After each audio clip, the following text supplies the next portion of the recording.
rivers and waterways. I just love all of the little moments out on the river, all the little snapshots of life. I'm visiting old friends Baby elephants, very playful. and meeting local heroes. She's really not happy with me. To discover this country's unique connection to water How do I go turn the other way? in a whole new way. I've visited a lot of places in Thailand, and honestly, I didn't even know a place like this existed.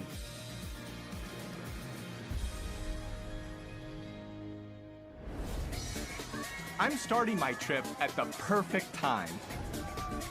I'm in the middle of the world's largest water festival on Khao San Road in Bangkok. Songkran, as it's known, marks the start of the Thai New Year and of the rainy season. For 3 days every April, the entire country shuts down to engage in a nationwide water fight. And it's a great mix of people, young Thai people, tourists from all over the world.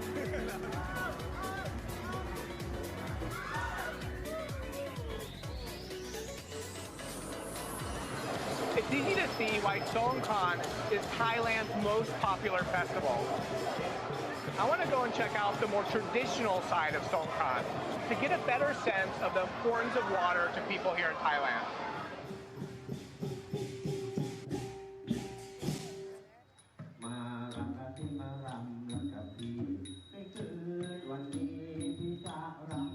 I'm at King Rama II Memorial Park. And I'm here because this is where families celebrate a more traditional side of Songkran. This centuries-old festival goes back to the roots of the Thai people. Tied to farming communities, it was a time to give thanks for a good harvest and to mark new beginnings. So this is how I imagine Songkran like 100 years ago. This is a song a rice farmer is singing. He's trying to flirt with a girl that he likes.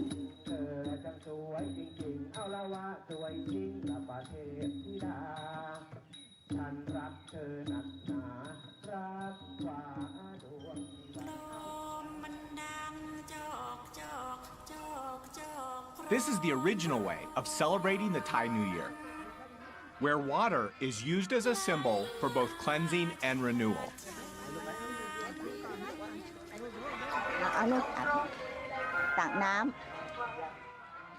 And then ask for a blessing? Yeah.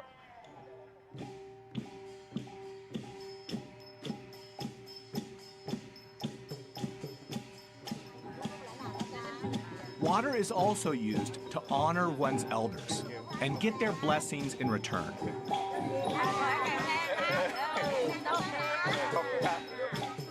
It's great to be able to compare and contrast traditional Songkran and what Songkran has become for a lot of people. That's the way Thailand is. In Thailand, you get this great mix of tradition and contemporary ways of celebrating.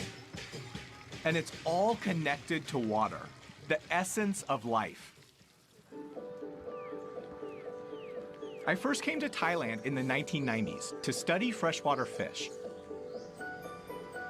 I spent a lot of time on rivers, traveling up and down rivers, and it was clear to me how connected people here are to rivers and water. And that's why I've come back. I'm going to travel Thailand's two major waterways, starting south at the Chao Phraya River and then north to the mighty Mekong, before I end my journey back at the source and the heart of Thailand's Central Plains. I want to understand what rivers mean to Thai people and how they have influence and are still influencing people's day-to-day lives. And the first place to start is the capital. Like any big city, Bangkok has its share of roads, traffic, street lights, and skyscrapers. But believe it or not, in the beginning, Bangkok's highways weren't made of concrete, they were made of water. I'm in one of the principal canals that runs through Bangkok with travel writer Steve Van Beek. No place better encapsulates how much Thai culture is bound to water than here.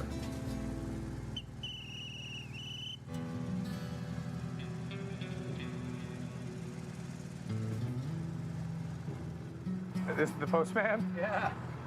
Sawadee krap. Can I send a postcard? Yes. Yeah.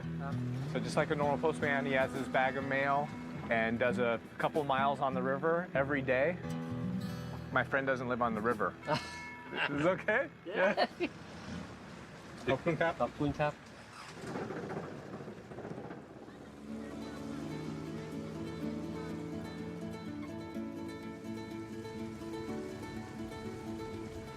Seems like this is the side of Bangkok that most people don't see. Yes.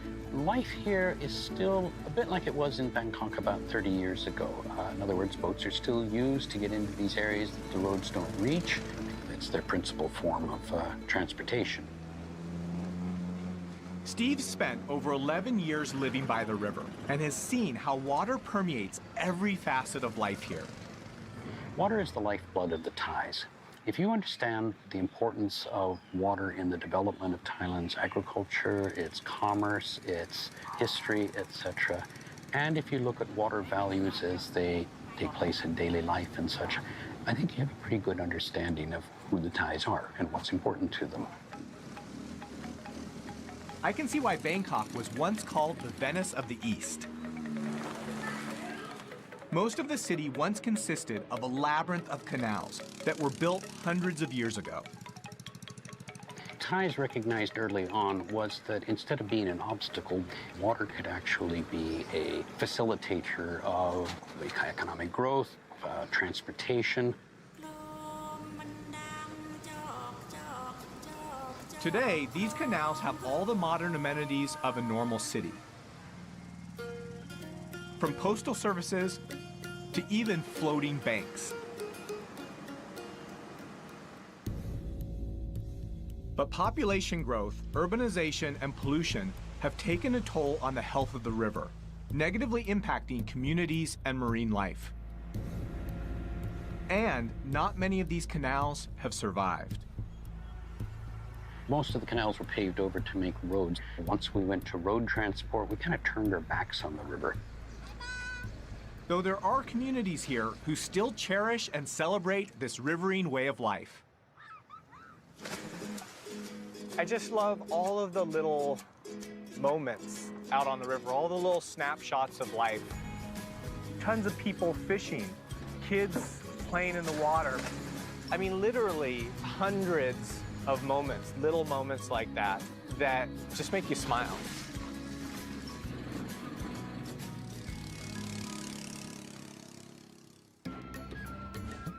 Thailand's waterways aren't just a conduit for transport and trade. The rivers themselves are also a source of sustenance. And even in some of the most inhospitable places, Thais have managed to find ways to harvest from the land. I'm heading southwest to an intersection where the rivers meet the sea. This place is a hot, muddy swampland. And the salt levels in these intertidal zones would kill an ordinary plant in hours. But it's in these mangroves where something remarkable happens. On previous research trips, I've caught everything from giant freshwater stingray to small black-tip reef sharks right in this region. It's one of the most biologically rich and complex ecosystems on Earth. Over the last 20 years, the local community here has actively been replanting mangrove forests that were once cleared for development.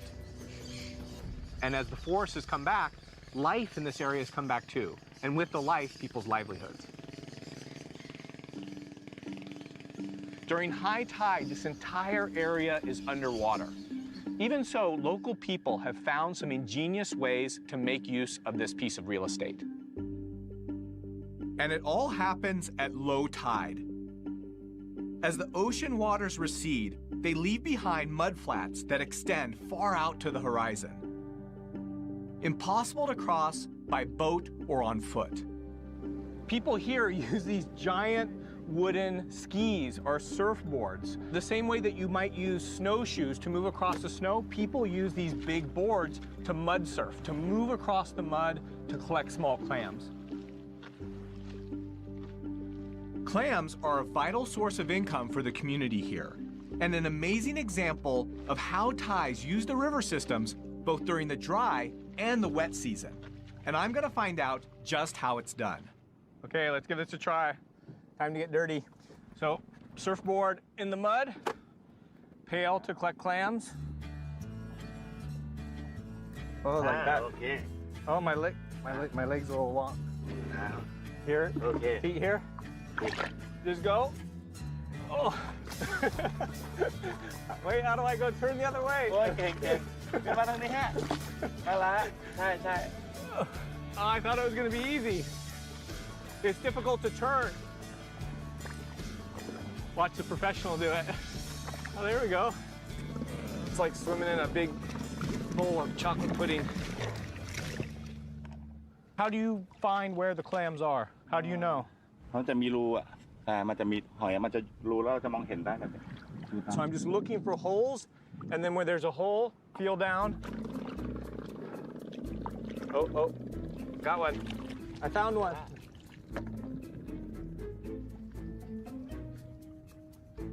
Ah! Reaching down in the hole, more often than not, I didn't get a clam, I got a crab. And as I grabbed onto the crab, they grabbed onto me. Ah! Gotta watch where I put my fingers. The clams we're collecting in Thailand's intertidal zone are blood cockles, small edible shellfish that grow to about 2 inches. This is hard work. It's about 95 degrees, and the sun is pounding down on us. No, นี่กี่ตัวแล้วครับ but I have about 5 hatua. In 4 or 5 hours, how many? Can you get a bucket full? ถ้าเก่งๆก็ได้ประมาณเป็น10 กว่าโล10 กว่ากิโล 10 kilos, 20 pounds of clams in 4 hours, if you're good. But so far, I only have 6.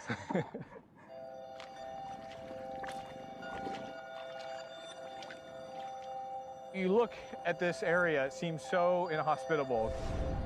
Just thick, thick mud. And to think that people make a living out here collecting 20 pounds of clams on one low tide, that's pretty impressive. The tide is coming in, so we head back to shore to wash and count our catch.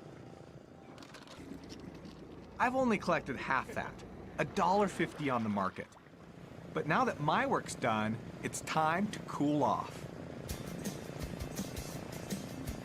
This whole location has become a destination for ecotourists. People that come out, they want to see the stored mangrove. They want to see the monkeys. They want to play in the mud. And even the surfboards, they found a way to use them not only for work, but also to have a good time.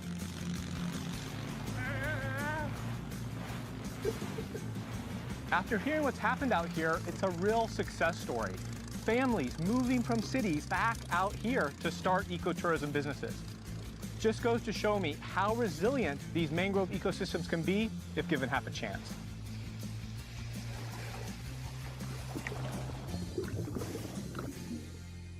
Next, I'm hitching a ride on the river to the ancient capital of Ayutthaya.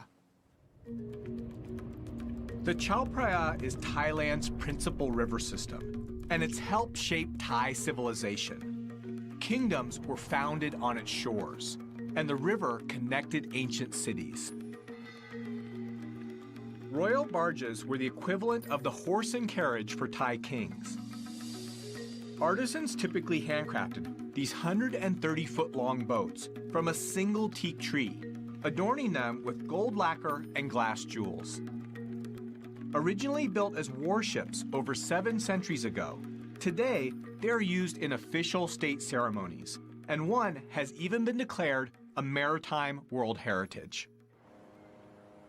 The river was also the main highway for commerce and trade. For centuries, barges like this have been transporting construction materials like sand and gypsum and goods like sugar and rice up and down Thailand's rivers. These rivers were the economic superhighways of the pre-20th century, and barges like these helped build the country. I want to find out why these barges are still needed today. So I figured the best way is to jump on board one. เดี๋ยวเอาเรือนี้ออกไปแล้วไปขึ้นตรงกลางน้ำ First thing I saw when I get on the barge is a dog. And I guess he's feeling territorial because I'm on his boat.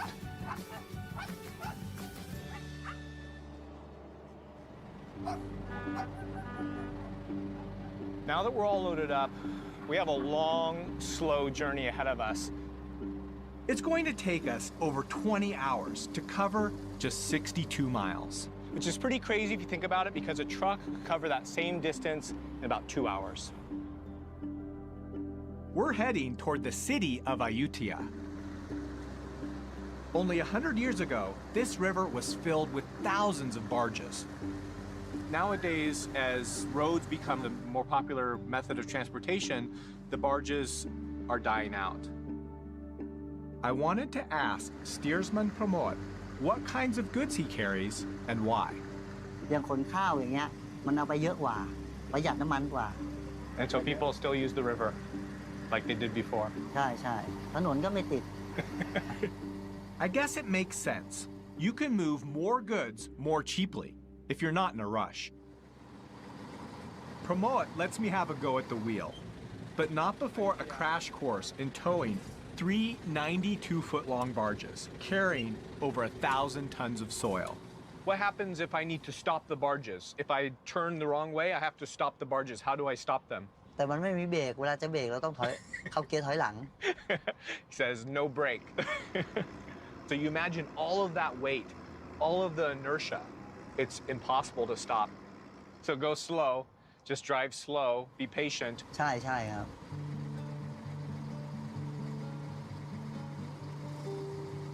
How long have you been driving the barge? ก็นาน30 ปีได้แล้วพ่อแม่ขับเรือปู่ก็เคยอยู่เรือแปลซุงที่จังหวัดน่านล่องมาเมื่อก่อนไม่มีเครื่องไง With only a paddle, it's a 400-mile journey that back then would have taken over a month. Today, Pramod lives a waterborne life, much like his parents and grandparents did. It's a solitary lifestyle, and he could be the last of his family legacy. ปีนึงเราขึ้นไปบ้านไม่กี่วันหลักไปน้อยกับลูกอ่ะ Is that your daughter? ลูกสาวคนนี้ In the middle. What are your kids doing now?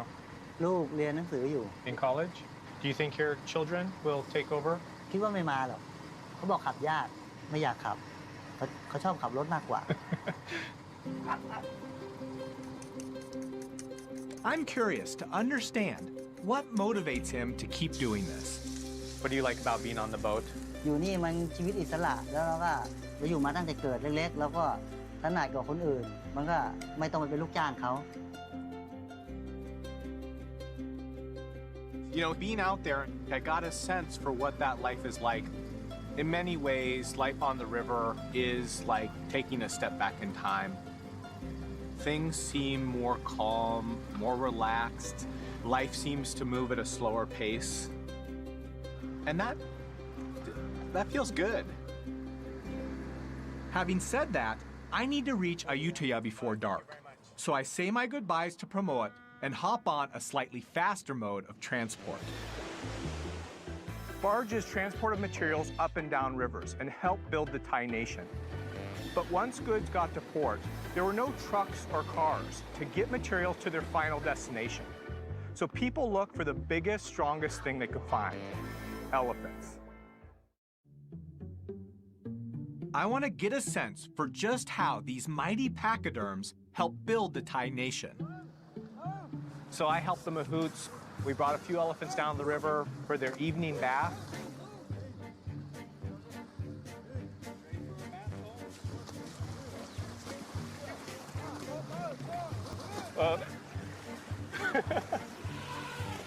Elephants, they're just these massive, intelligent animals. There's just something about an animal that big and that strong that you have to respect them.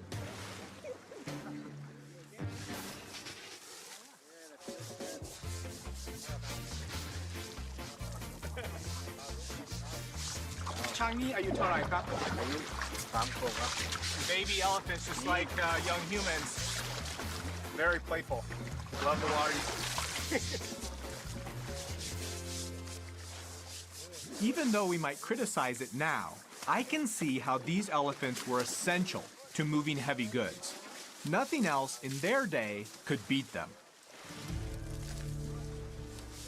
Northern Thailand, the logs would be cut and elephants would carry them down to the river. The logs would be floated all the way down to Bangkok, a journey that could take up to 5 years. When Thailand banned logging in the late 1980s, the elephants and their mahouts were left without a source of income. And there was a problem until recently in Thailand. The mahouts would take elephants into big cities and keep them up long hours, a lot of times all night, to beg for food from tourists. So the camp that I visited rescued elephants from unhealthy situations and provided them with the food and the care that they need to keep them healthy. Considering there aren't a lot of other alternatives, it's one solution.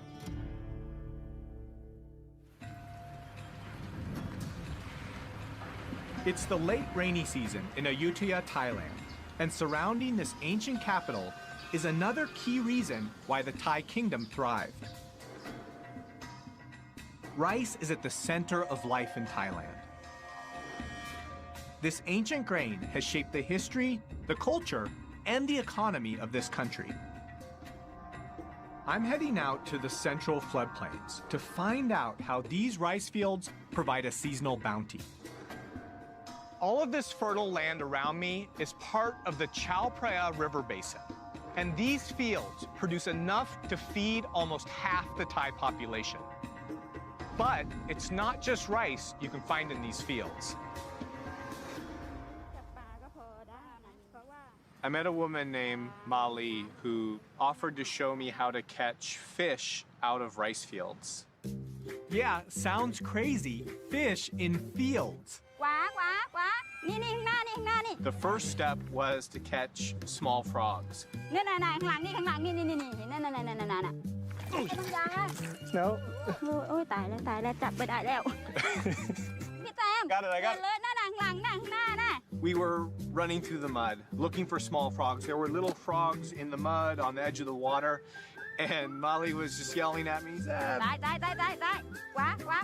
but it was harder than it looked. They're so sneaky, aren't they, Molly? Molly's teaching me how to catch bait, the bait that she uses for snakeheads, and this is one of the snakeheads' favorite prey. But she's really not happy with me. Only one. How many frogs do we need for bait? We have 5. She said that we need at least 20. Says I'm not good to wear. Oh.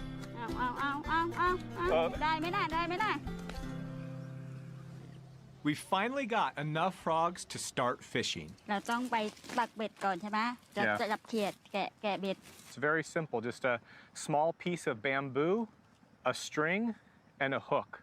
And Mali makes these herself at home. Sorry, buddy.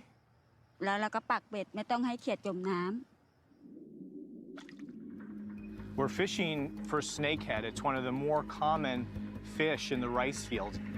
It'll sneak up, it'll sense the movement of the prey of these frogs on the surface of the water, and to ambush predators. So it'll sense the movement and then strike. Mali, the snakeheads, aroy mai? Aroy.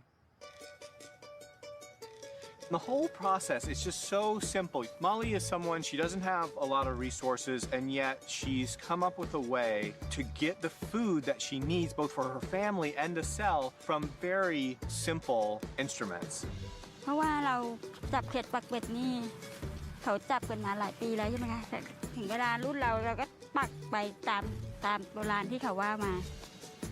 ที่มีน้ำนี่มันก็มีปลาตลอดเพราะมันไม่แห้ง Mali saying during the rainy season, all of these areas are connected from the river to the rice fields, and the fish that she relies on spread out all over the rice fields.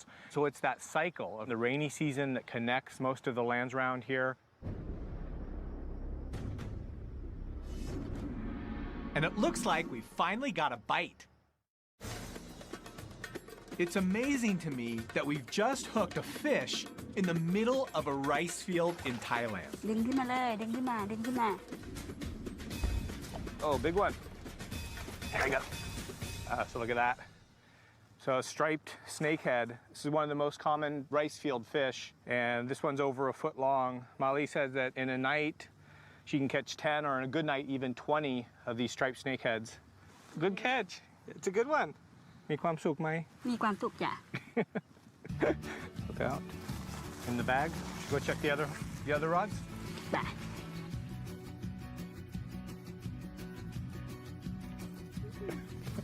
You know, think of all the things that she's getting from the water. She's getting fish, the rice, frogs, snails, crabs, shrimp, all supplied to her from a small bit of land that she has and from the river and the water. It really goes to show that even floods are turned into something positive here. The abundance and diversity of fresh food from Thailand's rivers has given rise to one of the most famous cuisines in the world.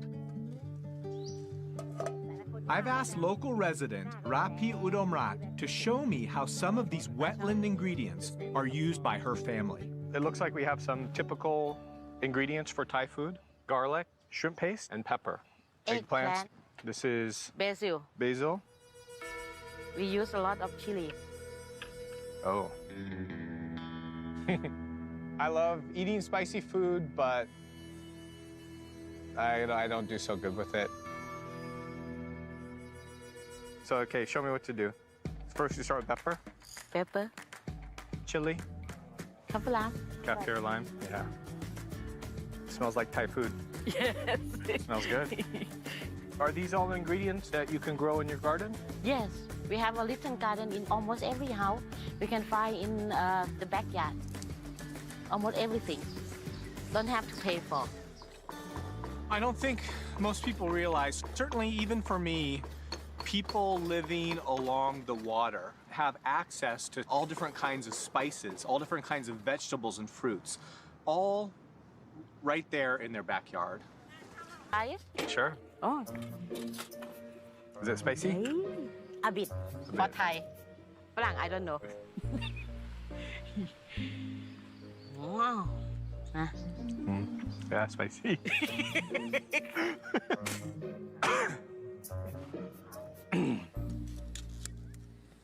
Let's start cooking. What makes Thai food special? เพราะว่ารสชาติอาหารไทยแต่ละอย่างต่างกัน หวาน เปรี้ยว เผ็ด เค็ม Some of the ingredients we're using are only available in this season. เสร็จแล้ว It's done? ใช่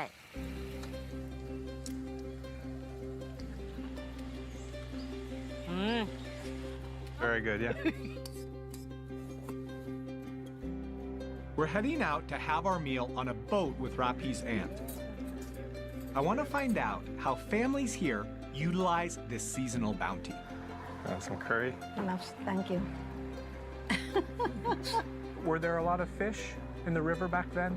ปลาเยอะมาก พอน้ำขึ้นมาก็จะมีปลาเล็กๆเราก็จะสามารถจับปลาด้วยมือเปล่ากุ้งแม่น้ำด้วยทานจนเบื่อ She has some great stories about what it was like living on the river when she was younger. There were so many fish and crabs and shrimp that they would get tired of catching them. Too many to eat. There's some simple ingenuity to life here. People harnessing the river, channeling the rice fields, learning how to get food from around their house from the water. It's something that people in cities nowadays, we just don't get to experience. We get most of our food from supermarkets. I would love to live in Thailand. I love the idea of having a place in Thailand on a river somewhere, growing my own fruit and vegetables, raising my own fish or catching my own fish. I'd love to do that someday. It's November and the start of the dry season in Thailand. As the water levels in the river drop, it becomes much harder for people here to make a living planting rice or catching fish. But even as the river recedes, it gives birth to new ways of harvesting from the land. My journey continues on Thailand's other mighty river that planted the seeds of Thai civilization over 4,000 years ago. This is the Mekong River. It's one of the largest rivers in the world. It flows for over 4,000 kilometers through 6 countries: China, Myanmar, Laos, Thailand, Cambodia, and Vietnam. It's beautiful here. It truly feels like one of the world's great rivers. Feels more wild, more remote. One of the reasons why the Mekong River is special is the way the river changes from season to season. In the dry season, there are places along the river where you could almost walk across. In the rainy season, the water level comes up by over 10 meters, flooding huge areas of swampland and forest. I've come here in the dry season to see how people have adapted to the changing cycles of the river. As the water levels drop, the fish catch becomes much smaller. But the Mekong leaves behind rich, fertile soil that sustains locals here throughout the dry season. Man, check this out. This is pretty cool. During the dry season, people plant vegetable gardens on the exposed riverbank. You can see long bean, lettuce, cabbage, tomatoes, cucumbers, all in this one plot. Everywhere I look, I still see fishermen casting their nets. So I join a local fisherman, Lung Son, to find out how even at this time of year, people manage to catch fish. First up, the quintessential cast net. Just like that. It looks easy, but it's complicated. So the idea of a cast net, you sort of twist your body, you throw it out, the net expands into a large circle and then drops in the water and sinks down, trapping whatever fish are below the water. Yeah, but it's gonna sink into the river. How do I? Okay, here we go. You ready? Okay, 1, 2, 3. Oh, I caught a boat. หาอยู่ที่ดีอย่างได้เนี่ยเก่งเลยยอด Lung Son tells me that because the catch is smaller in the dry season, fishermen will hedge their bets and set up a whole bunch of different traps. This is a funnel-shaped trap made with bamboo, and there are some strings inside the trap. When a fish swims into the trap, it rubs up against the string, tripping the trap door and trapping the fish inside. We set the trap to check back on later. Next, Lun Son and I retrieve the gill net he set last night.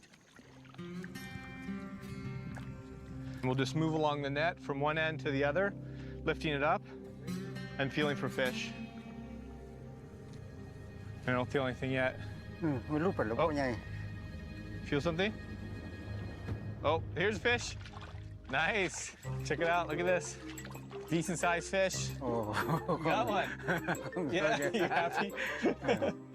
This is good size. Probably 1 kilo, about 2 pounds, 2 or 3 pounds. ใหญ่ไหม ปลานี่ใหญ่ไหม ใหญ่ดิ Yeah, so this is big. This is big for him.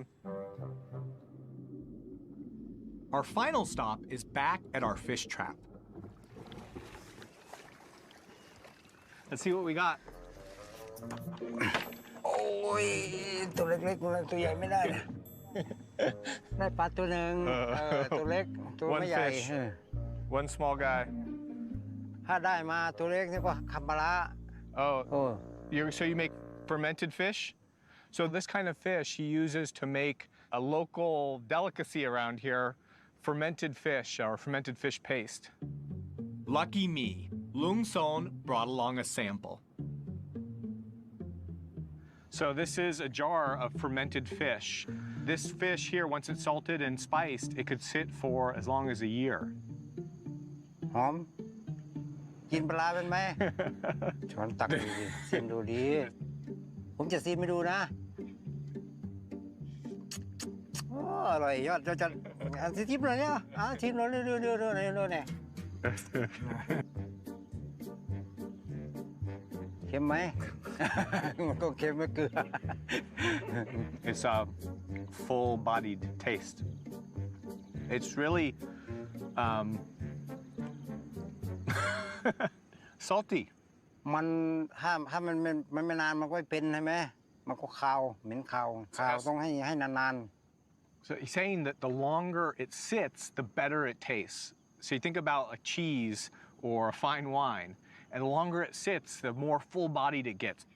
ๆ อยากมาอยู่เมืองเชียงคานไหม ถ้าอยากอยู่หากินสบายอยากกินหน่อไม้ก็ขึ้นภูนู่น อยากกินปลาก็ลงโขงแบบสบายแบบพอเพียงแบบว่าพออยู่พอกินแล้วก็พอ It's fascinating to see, at any moment, whether it's the wet or the dry season, people here have learned to make the best of a situation. The Mekong River is the rice bowl of Asia, and I really get the sense that people eat, pray, love, and live with the ebb and flow of the Mekong River. Over the centuries, the Thais have harmonized their lives with the seasons. In recent years, though, dams built upriver have made the flow of water highly unpredictable, disrupting the river's ecology and affecting people's livelihoods. So to make sure that they can survive when times get tough, the Thai Department of Fisheries worked out a solution. I'm heading to the Chiang Rai Fisheries Research Center to find out how they're engineering the nation's huge supply of fish. Inside this pond are tilapia, an African freshwater fish known for its quick growth and plentiful meat. It's probably the most popular cultured fish in Thailand. About 200,000 tons of tilapia are produced in Thailand every year. And the process for breeding them is quite unusual. The breeding program is part of a royal initiative in Thailand. There you go. Tilapia is an easy aquaculture fish, but to maximize their yield, researchers use an extraordinary trick to rear them. Wow. Do it, Mia. Oh, wow. The female fish, their mouths is filled with eggs. So these fish actually keep the fertilized eggs in their mouth. This is a process that I've never seen before. And so what we're doing is we're removing these young fish from the mouth of the adults as part of the breeding process. So how do we get the eggs out of the mouth? Oh, wow. That's crazy. So just shaking the eggs out of the fish's mouth. Oh, here? Oh, wow. Yeah. I mean, 200 or 300 young fish in one adult's mouth.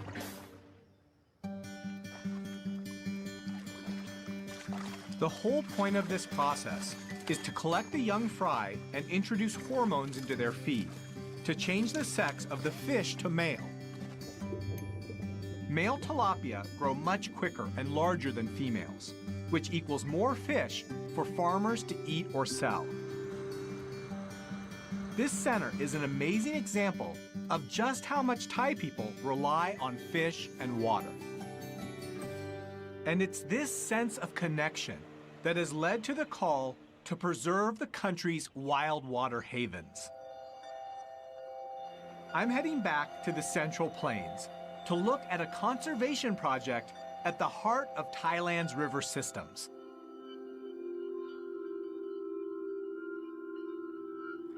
Right now I'm out on a huge expanse of water. It's a big lake that's part of Thailand's largest wetland. It's called Bung Boraphet. And it's close to where 4 of Thailand's rivers come together to form the Chao Phraya. And historically, this is a location that was used for hunting and fishing, but more recently, it's been protected as a national park. I'm here with Som Sak Tong Hun from the Fisheries Department to find out more about why this place is so important. ตรงเนี้ยช่วงหน้าน้ำให้เข้ามาให้ลูกปลาเข้ามาเจริญเติบโตซึ่งจะสัมพันธ์กับช่วงหน้ามันก็พอปลาโตก็จะหนาวพอดีก็จะมีนกเข้ามาเราก็จะเห็นว่ามันสำคัญตรงที่ว่าทุกอย่างมันสอดคล้องกัน Bung Boraphet is home to dozens of indigenous and migratory bird and fish species. Everything from Siberian ruby throat to ducks that flew here all the way from Pakistan. But I'm here to see something with more teeth. This area used to be home to over 30,000 Siamese crocodiles. But because of overhunting in the 1960s, there are now only about 100 left in the wild here. Are crocodiles important to the Bung Boraphet ecosystem? จระเข้เนี่ยนะครับถ้าพูดถึงในแง่แล้วเนี่ยเป็นสัตว์ที่ช่วยควบคุมระบบนิเวศยังเป็นตัวที่จะบ่งชี้ถึงความอุดมสมบูรณ์ Thankfully, conservation efforts here are helping their numbers rebound. I've visited a lot of places in Thailand, been to a lot of different rivers, but I've never been here. And honestly, I didn't even know a place like this existed. And it feels like a place where water is very important, the most essential element.